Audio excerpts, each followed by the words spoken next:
നമസ്കാരം. ഞാൻ doctor Kurian Thomas.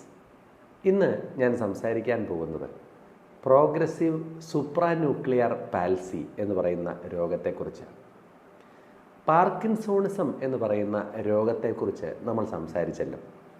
ശരീരത്തിന് വിറയൽ വരിക, നടക്കുമ്പോൾ വേഗത കുറയുക, വേച്ചു പോവുക, ശരീരം സ്റ്റിഫ് ആവുക, ഈ രോഗലക്ഷണങ്ങളെ ചേർത്ത് വിളിക്കുന്നതാണ് പാർക്കിൻസോണിസം.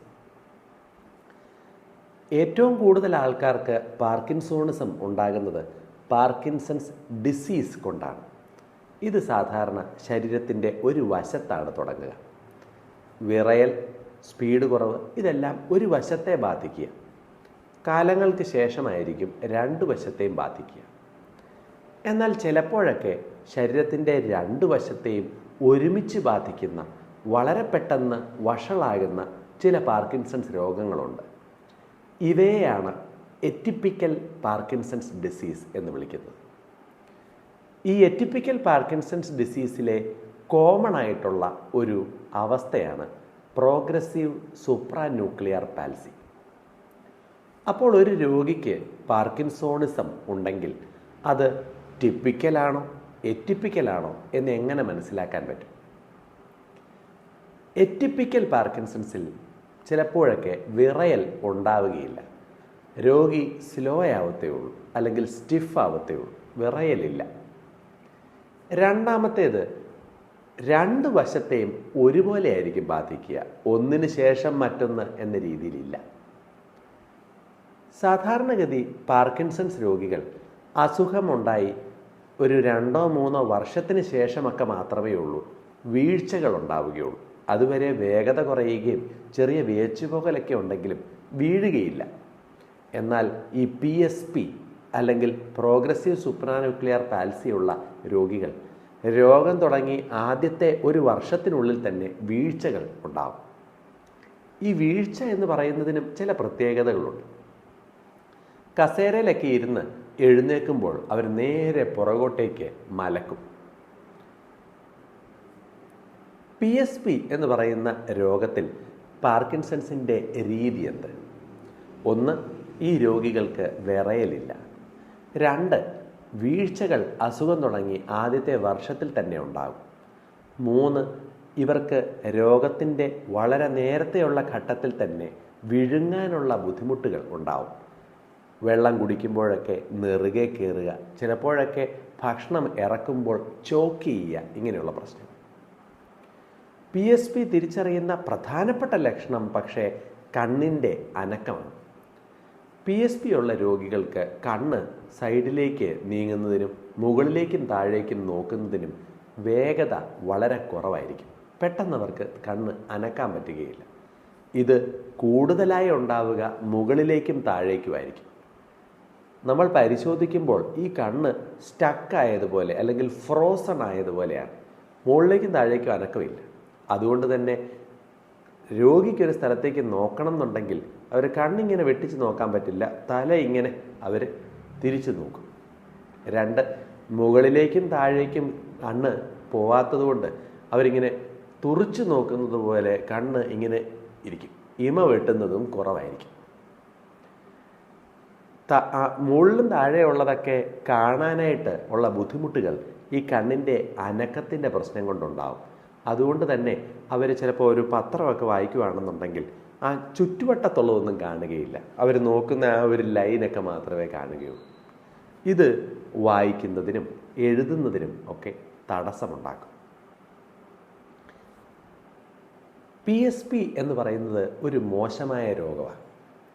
സാധാരണ ഒരു പാർക്കിൻസൺസ് എന്ന് പറയുന്ന ഒരു രോഗം വന്നാൽ, പാർക്കിൻസൺസ് ഡിസീസ് വന്നാൽ, രോഗികൾ 15, 20 വർഷം, 25 വർഷമൊക്കെ കുഴപ്പമില്ലാതെ മരുന്നുകളുടെ ഡോസ് അഡ്ജസ്റ്റ് ചെയ്ത് അവരുടെ കാര്യങ്ങളുമായിട്ട് അവർക്ക് മുമ്പോട്ട് പോകാൻ പറ്റും. പക്ഷേ ഈ PSP ഉള്ള രോഗികൾ വളരെ പെട്ടെന്ന് വഷളാകും. അസുഖം തുടങ്ങിയാൽ ഒരു 7-8 വർഷമൊക്കെ മാത്രമേ അവർ ജീവിച്ചിരിക്കാറുള്ളൂ. അവർക്ക് പ്രശ്നങ്ങൾ ഉണ്ടാക്കുന്നത് ഞാൻ നേരത്തെ പറഞ്ഞ പോലെ വീഴ്ചകൾ, വീണ് എല്ലുകൾക്ക് ഒടിവ് പറ്റുക, തലയൊക്കെ ഇടിച്ച് അപകടമുണ്ടായി ബ്ലീഡിംഗ് ഉണ്ടാവുക, ഭക്ഷണം, വെള്ളം ഒക്കെ ഇറക്കുമ്പോൾ അത് ആസ്പിരേറ്റ് ചെയ്ത് ന്യൂമോണിയ പോലെയുള്ള പ്രശ്നങ്ങൾ ഉണ്ടാക്കാനൊക്കെ ഉള്ള അപകട സാധ്യത PSP ഉള്ള രോഗികളിലുണ്ട്. PSP എന്ന് പറയുന്ന രോഗം അതാണ് എന്ന് എങ്ങനെ നമുക്ക് ഉറപ്പിക്കാൻ പറ്റും? പ്രധാനമായും രോഗലക്ഷണങ്ങളിലൂടെ നേരത്തെ പറഞ്ഞ പോലെ വിറയലില്ലാത്ത, വളരെ നേരത്തെ വീഴുന്ന, തുറിച്ചു നോക്കുന്ന, കണ്ണുകളുടെ അനക്കത്തിന് പ്രശ്നമുള്ള, ഭക്ഷണം, വെള്ളം ഇറക്കാൻ ബുദ്ധിമുട്ടുള്ള സാഹചര്യങ്ങൾ പെട്ടെന്നുണ്ടാകുമ്പോൾ നമ്മൾ അവയെ PSP എന്ന് മനസ്സിലാക്കും. പിന്നെ തലയുടെ MRI നമ്മൾ ചെയ്താൽ കണ്ണിൻ്റെ അനക്കം കൈകാര്യം ചെയ്യുന്ന മിഡ് ബ്രെയിൻ എന്ന് പറയുന്ന ഒരു സ്ഥലത്തിന് ഉള്ള ശോഷിപ്പ് PSP രോഗികളിൽ നമുക്ക് കാണാൻ പറ്റും. ഇവിടെ ഈ പടത്തിൽ നിങ്ങൾ നോക്കിയാൽ വലതുവശത്ത് നോർമലായിട്ടുള്ള ഒരു സ്ഥലത്തുള്ള മിഡ് ബ്രെയിൻ എന്ന് പറയുന്നതിൻ്റെ വലുപ്പവും ഇടതുവശത്ത് ഈ ശോഷിപ്പ് വന്നിരിക്കുന്ന മിഡ് ബ്രെയിനും കാണാം. ഈ ശോഷിപ്പ് വന്ന മിഡ് ബ്രെയിനെ പലപ്പോഴും നമ്മൾ ഈ ഒരു ഹമ്മിങ് ബേർഡ് എന്ന് പറയുന്നതിൻ്റെ അപ്പിയറൻസ് എന്ന രീതിയിൽ പറയാറുണ്ട്. കാലക്രമേണ പെട്ടെന്ന് PSP വഷളാവും. PSP ആണ് രോഗം എന്ന് ഉറപ്പിച്ചു കഴിഞ്ഞാൽ പിന്നെ അതിൻ്റെ ചികിത്സ എങ്ങനെ? സാധാരണ പാർക്കിൻസൺസ് രോഗത്തിൻ്റെ ചികിത്സയ്ക്ക് കൊടുക്കുന്ന ലീവോഡോപ്പ, ഡോപ്പമിൻ അഗോണിസ്റ്റ് എന്നൊക്കെ പറഞ്ഞുള്ള മരുന്നുകൾ ഈ PSPയിൽ നല്ലപോലെ ഫലം ചെയ്യുകയില്ല. ചില രോഗികൾക്കൊക്കെ തുടക്കകാലത്തിൽ കുറച്ച് നടക്കുന്നതിനുള്ള സ്പീഡും ഒക്കെ കിട്ടിയേക്കാം. പക്ഷെ അതിന് തന്നെ ചിലപ്പോൾ നമ്മൾ കുറച്ചും കൂടെ ഹൈ ഡോസ് കൊടുക്കേണ്ടി വരും. വളരെ പെട്ടെന്ന് തന്നെ ഈ രോഗികൾക്ക് ഈ ലീവോഡോപ്പ, സിൻഡോപ്പ, LCD എന്നൊക്കെ പറഞ്ഞുള്ള ഈ മരുന്നുകളോടുള്ള പ്രതികരണം നഷ്ടമാകും. പിന്നെ പ്രശ്നങ്ങൾ നമുക്ക് PSP രോഗികൾക്ക് ഉണ്ടാവുന്നതിന് പരിഹാരം കാണാൻ നമ്മൾ ചില മരുന്നുകളൊക്കെ ഉപയോഗിക്കും. വിഴുങ്ങുന്നതിന് ബുദ്ധിമുട്ട് വരുന്ന രോഗികൾ നമ്മൾ ചിലപ്പോഴൊക്കെ പൈറിഡോസ്റ്റിക്മിൻ എന്ന് പറയുന്ന മരുന്ന് ഉപയോഗിക്കാറുണ്ട്. വിഴുങ്ങാനുള്ള പ്രശ്നത്തിനെ മറികടക്കാൻ ശ്രദ്ധിക്കേണ്ട ചില കാര്യങ്ങളുണ്ട്. ഒന്ന്, നമ്മൾ ഭക്ഷണം അല്ലെങ്കിൽ വെള്ളം അത് എടുക്കുമ്പോൾ തല ഒരിത്തിരി ഫ്രണ്ടിലോട്ട് ബെൻഡ് ചെയ്യണം. പലപ്പോഴും നമ്മൾ വെള്ളം കുടിക്കുകയാണെന്നുണ്ടെങ്കിൽ കുടിക്കുന്നതിനൊപ്പം നമ്മുടെ തല പുറകോട്ടേക്ക് പോകും. പുറകോട്ടേക്ക് പോയാൽ വിൽക്കാനുള്ള അപകട സാധ്യത കൂടുതലാണ്.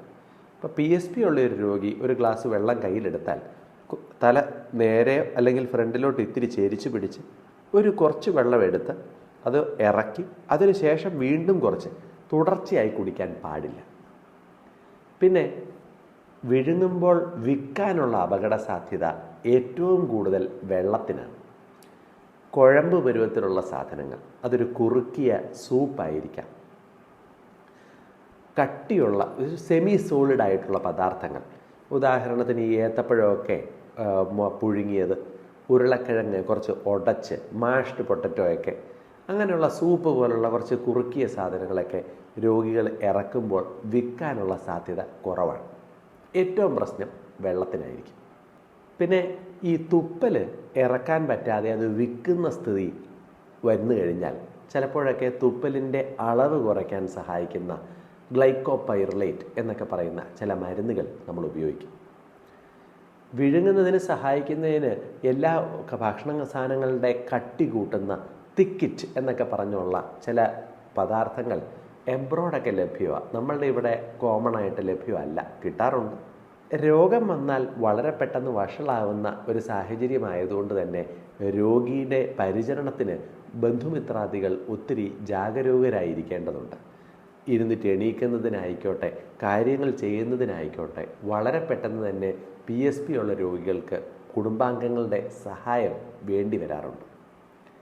അപകടങ്ങൾ പറ്റാതിരിക്കാൻ ചില കാര്യങ്ങളൊക്കെ ശ്രദ്ധിക്കണം. ഫിസിയോതെറാപ്പി, അത് ശരീരത്തിൻ്റെ മസിലുകളുടെ ബലം നിലനിർത്തുന്നതിനും നടക്കുന്നതിൻ്റെയും എഴുന്നേൽക്കുന്നതിൻ്റെയും രീതികൾ ശരിയാക്കുന്നതിനും അത്യാവശ്യമാണ്. ഇരിക്കുന്നതിന് തടിക്കസേര ഉപയോഗിക്കുക. പ്ലാസ്റ്റിക് കസേരകൾ മലർന്ന് എഴുന്നേൽക്കുമ്പോൾ വീഴാനുള്ള റിസ്ക് കൂട്ടും. പിന്നെ എഴുന്നേൽക്കുമ്പോൾ എപ്പോഴും മുമ്പോട്ടേക്ക് ആഞ്ഞ് കൈ ഇവിടെ പിടിച്ച് മുമ്പോട്ടേക്ക് എഴുന്നേൽക്കാൻ നോക്കുക. നേരെ പൊങ്ങുകയാണെന്നുണ്ടെങ്കിൽ മലക്കും. PSP രോഗികൾക്ക് നേരെ പൊങ്ങാനായിട്ടുള്ള ഒരു ശീലം ഉണ്ട് താൻ. PSP എന്ന് പറയുന്നത് ഒരു അപകടം പിടിച്ച മോശമായ രോഗമാണ്. രോഗിയെ സംബന്ധിച്ചിടത്തോളം, രോഗിയുടെ കുടുംബത്തെ സംബന്ധിച്ചിടത്തോളം, രോഗിയെ ചികിത്സിക്കുന്ന ഡോക്ടറിനെ പോലും മാനസികമായിട്ട് ബുദ്ധിമുട്ടുണ്ടാക്കുന്ന ഒരു രോഗമാണ്.